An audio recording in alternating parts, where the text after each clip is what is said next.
ఈ రాక్షసుడే మన కుటుంబాన్ని నాశనం చేసింది. నీ మీద అపవాదు రావడానికి కారకుడి తోడ్పడ్డే. వీడిని డబ్బుతో కొనేసి చిన్నదిరా వాళ్ళ నాన్న. కృష్ణ వెళ్ళు బాబు వెళ్ళు. వదినా వీడు. కృష్ణ ఇంటి విషయాలు ఇంటి మనుషుల ముందే మాట్లాడాలి, పరాయి వాళ్ళ ముందు కాదు. వెళ్ళు బాబు. చూసావుగా నీ దయ వల్ల మా కుటుంబం ఎంత చల్లగా ఉందో. వెళ్ళు. ఎంత పని చేసావు వదినా. వీడిని పెడరెక్కలు విరిచి చిన్నన్నయ్య కాళ్ళ మీద పడేసి నిజం చెప్పించాలనుకున్నాను. ఈ నిజం బయటపడితే ఏం జరుగుతుందో కాస్త ఆలోచించు. మధు విజయ్ నేర్చుకుంటాడా?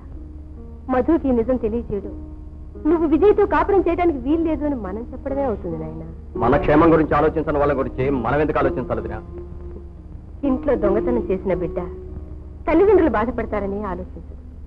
ఆ డబ్బుతో బిడ్డ ఏమైపోతుందోనని తల్లిదండ్రులే బాధపడతారు. 4 రోజులు పోతే విజయ్ తన తప్పు తానే తెలుసుకుంటుంది. అంతవరకు నీకు తెలిసిన ఈ నిజం ఎవరి ముందు బయటపెట్టదని నాకు ప్రమాణం చేయి. వదినా. అవును కృష్ణ, మీరు సుఖంగా సంతోషంగా కలిసి ఉండాలనే కోరికతోని మీ అన్నయ్య కన్ను మూశారు. ఆయన చివరి కోరిక తీర్చవలసిన బాధ్యత మనందరికీ ఉంది. అందుకే చెప్తున్నాను, మధుకి నిజం తెలియటానికి వీల్లేదు. నా మీద ఒట్టే. అంతే. నా పెళ్లి ఇళ్ళగానే పండగ కాదు, 4 మామిడి మండలు కట్టగానే పెళ్లి కాదు. విజయ ఏనా పెళ్లిటమ్మా? ఎవరికి? ఇంకెవరికి? నీ ఆడబిడ్డకి. ఏమిటి ఆ పెళ్లి జరగడానికి వీల్లేదు. జరగదు.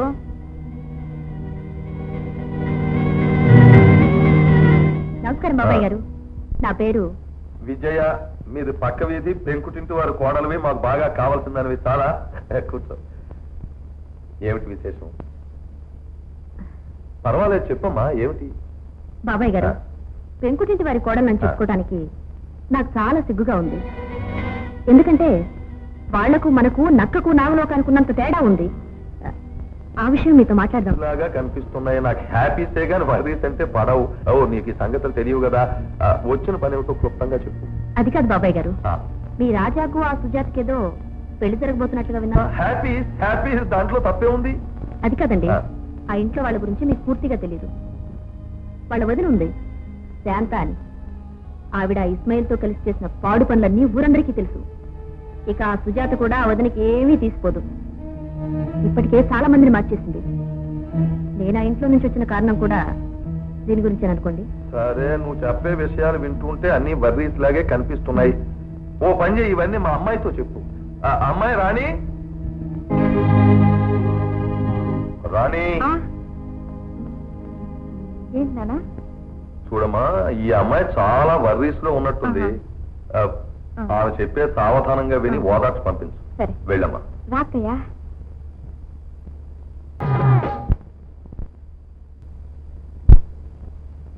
వదిన గారు నమస్కారం. ఎలా ఉంది?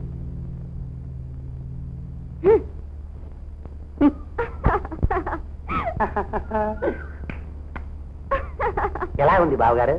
బ్రహ్మాండంగా ఉంది. ఆ కూతుర్ని నడిబజార్లో అవమానం చేస్తాడా? ఊరుకుంటున్న కొద్దీ మరీ పెట్టలేకపోతున్నాడు. ఈ భుజంగం అంటే పగ పట్టిన తాచుపావని మర్చిపోయాడేమో. నువ్వు బాధపడకమ్మా. ఒరేయ్, ఆ కృష్ణను చిత్తగొట్టి కాళ్ళు చేతులు కట్టేసి ఇక్కడ తీసుకొచ్చి పడేయండి.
దున్నపోతుల్లో ఉన్నారు.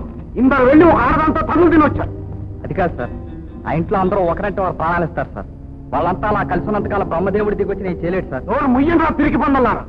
చేతగాని దద్దం వల్ల తిరిగి వచ్చామని చెప్పలేక వాళ్ళని ఎవ్వరూ ఏమీ చేయలేరని చెప్తున్నారు. అసలు మీలాంటి వాళ్ళకి పనప్ప చెప్పడం నాట బుద్ధి తక్కువ. పండి అవతలకి పండి.